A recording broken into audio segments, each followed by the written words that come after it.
Next heading डालना, लिखो उद्योगों के क्षेत्र। अगर तुमने ध्यान से, जो जिनके पास कॉमर्स है मैं उनकी बात कर रहा हूं, अगर तुमने ध्यान से बिजनेस पढ़ा है, व्यवसायिक अध्ययन पढ़ा है, तो तुम्हें उद्योगों के बारे में मालूम होगा। Primary sector, secondary sector, tertiary sector, प्राथमिक क्षेत्र, द्वितीयक क्षेत्र, तृतीयक क्षेत्र। ये इकोनॉमिक्स में भी आता है, बिजनेस में भी आता है, 11th क्लास में भी आता है, 12th क्लास में भी आता है। इनका मतलब वही होता है, लेकिन बार बार मैं बच्चों से पूछता हूं, कोई नहीं बताता। ठीक है, खैर कोई नहीं। तो 3 क्षेत्र होते हैं, लिखो नंबर 1 कैपिटल। पहले हम पढ़ेंगे प्राथमिक क्षेत्र। पहले हम कौन से क्षेत्र पढ़ेंगे बोलो? प्राथमिक क्षेत्र। ठीक है, देखो प्राथमिक क्षेत्र के अंदर हम उन चीजों की बातें करते हैं जो प्राकृतिक रूप से हमें मिली हुई है। जैसे कि हम बात करेंगे मिट्टी के अंदर पेड़ पौधों को उगाने की, हम बात करेंगे जंगलों से लकड़ियां प्राप्त करने की, हम बात करेंगे लोहे की, खनिज की, पशुओं की। मतलब ऐसी चीजें जिनमें क्या नेचर होता है? प्राकृतिक। ध्यान से सुनो मेरी बात को। लकड़ी हमें कहां से मिलेगी? प्राथमिक से। लेकिन लकड़ी से कुर्सी बनाने का काम कौन से क्षेत्र में किया जाएगा? द्वितीयक क्षेत्र में। प्राथमिक से हमें क्या मिलेगा? लोहा। समझ रहे हो ना? लोहा। और द्वितीयक क्षेत्र के अंदर हम लोहे से क्या बनाएंगे? बर्तन वगैरह, औजार वगैरह, मशीनें वगैरह। समझ रहे हो ना? कहने का मतलब ये कि जो चीज हमें प्रकृति से मिलती है वो तो आती है प्राथमिक क्षेत्र में, और जब उस चीज को किसी दूसरी चीज में बदला जाता है वो चीज आती है द्वितीयक क्षेत्र में। अब तुम पूछोगे तृतीयक क्षेत्र में क्या होता है? तो तृतीयक क्षेत्र में तब बताऊंगा जब इसकी बारी आएगी। पहले लिखो प्राथमिक क्षेत्र में। लिखो प्राथमिक क्षेत्र में, प्राथमिक क्षेत्र में उस उत्पादन की इकाई को शामिल किया जाता है। प्राथमिक क्षेत्र में उस उत्पादन की इकाई को, उस उत्पादन की इकाई को शामिल किया जाता है, शामिल किया जाता है जहां प्राकृतिक संसाधन की बात होती है, जहां प्राकृतिक संसाधन की बात होती है, प्राकृतिक संसाधन की बात होती है। लिखो जैसे भूमि, मालूम है ना प्रकृति से मिली हुई है, हमें किस काम के लिए यूज की जाती है? एग्रीकल्चर, है ना, कृषि करने के लिए। लिखो जैसे भूमि, कौमा, जल, जल समझते हो ना, पानी, जल,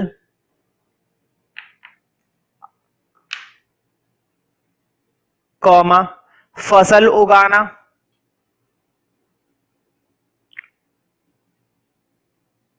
फसल उगाना, कौमा, मछली पकड़ना। सारी की सारी चीजें क्या है? नेचुरल। पशुपालन, मुर्गी पालन, है ना, मछली पालन, वो सब। भूमि कौमा जल कौमा फसल उगाना, मछली पकड़ना, खनिज, खनिज मतलब लोहा, तांबा, ये सब खनिज, कौमा पशुपालन, पशुपालन आदि। और भी बहुत सारे, अब ये थोड़ी ना कि सारे के सारे लिखवाता रहूं। जैसे भूमि, जल, फसल उगाना, मछली पकड़ना, खनिज, पशुपालन आदि। इसमें मुख्य रूप से, इसमें मुख्य रूप से कच्चे माल से संबंधित इसमें मुख्य रूप से कच्चे माल से संबंधित क्रियाएं शामिल होती हैं। कच्चे माल से, कच्चा माल मतलब रॉ मटेरियल। अभी हमारे पास क्या है, सिर्फ लकड़ी है। लकड़ी से हमने ना तो टेबल बनाई, लकड़ी से ना तो हमने कुर्सी बनाई, लकड़ी से ना तो अभी हमने फर्नीचर बनाया, अभी सिर्फ क्या है, लकड़ी है। कुछ भी बना सकते हैं, है ना। तो कच्चा माल आता है यहां पर बस। इसमें मुख्य रूप से कच्चे माल से संबंधित क्रियाएं शामिल होती हैं। इसमें मुख्य रूप से कच्चे माल से संबंधित क्रियाएं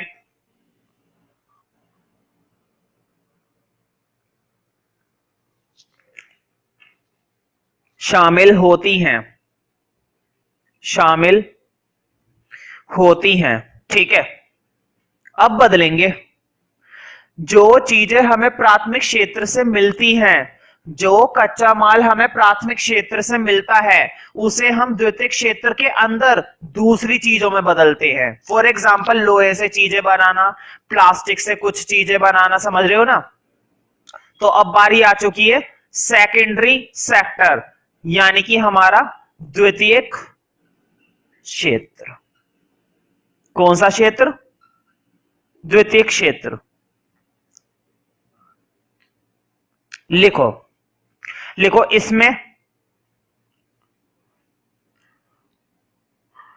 उन उत्पादन की इकाइयों को शामिल किया जाता है, इसमें उन उत्पादन की इकाइयों को, उन उत्पादन की इकाइयों को शामिल किया जाता है, उन उत्पादन की इकाइयों को शामिल किया जाता है जो एक वस्तु से दूसरी वस्तु बनाने में लगी होती है। जो एक वस्तु से दूसरी वस्तु बनाने में लगी होती है, जो एक वस्तु से दूसरी वस्तु बनाने में लगी होती है। लिखो, यहां पर कच्चे माल को नई वस्तुओं में, नई बोर्ड पे लिख लोगे, नई मतलब इंग्लिश में न्यू। यहां पर कच्चे माल को नई वस्तुओं में, कच्चे माल को नई वस्तुओं में बदला जाता है। कच्चे माल को नई वस्तुओं में बदला जाता है, बदला जाता है, नई वस्तुओं में बदला जाता है। एक तो एग्जांपल लिखवा दूं, लिखो चलो। लिखो, जैसे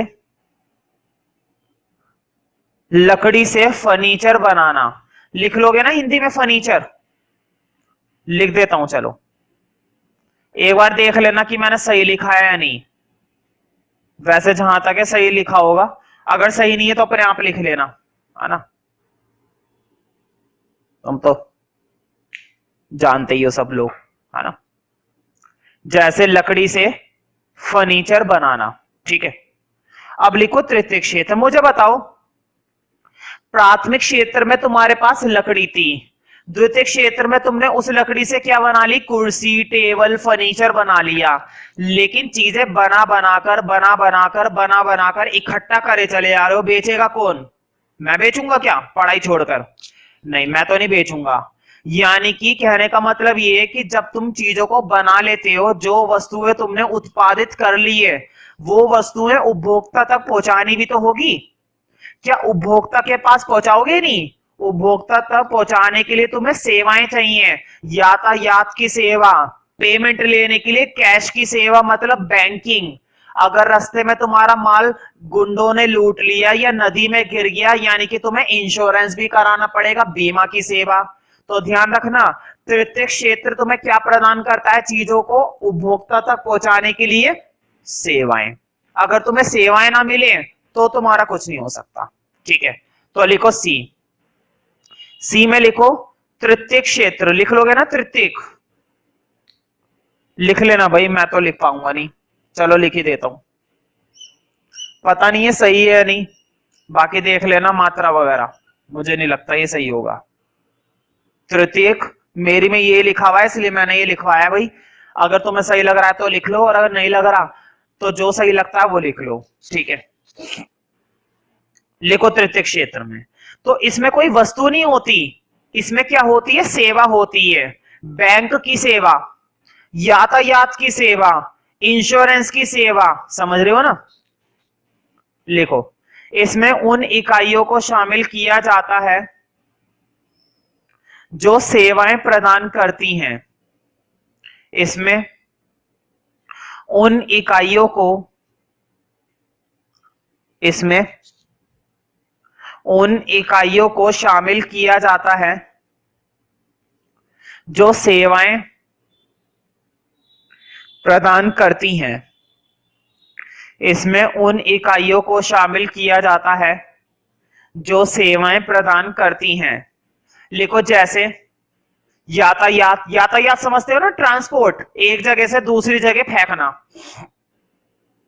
जैसे यातायात, कौमा, व्यापार,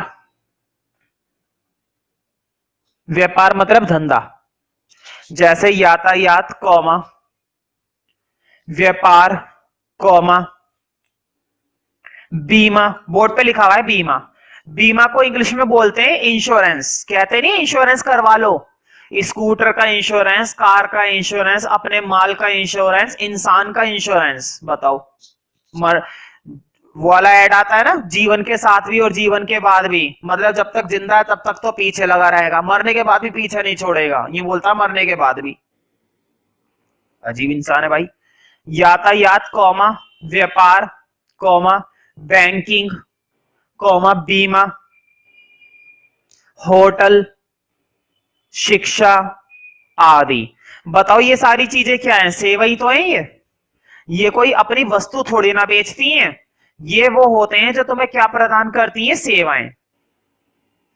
यातायात, व्यापार, बीमा, बैंकिंग, शिक्षा, होटल आदि, है ना। कभी कभी मैं आगे पीछे बोल देता हूं तो उसमें कोई बहुत बड़ी बात नहीं है, कि वैसे ही लिखो जैसे मैंने समझाए, है ना, तो उसमें कोई बहुत बड़ी तोप चीज नहीं है। अच्छा लगे तो लाइक करो, नहीं अच्छा लगे तो फिर भी लाइक कर दो भाई यार, एक लाइक करने में क्या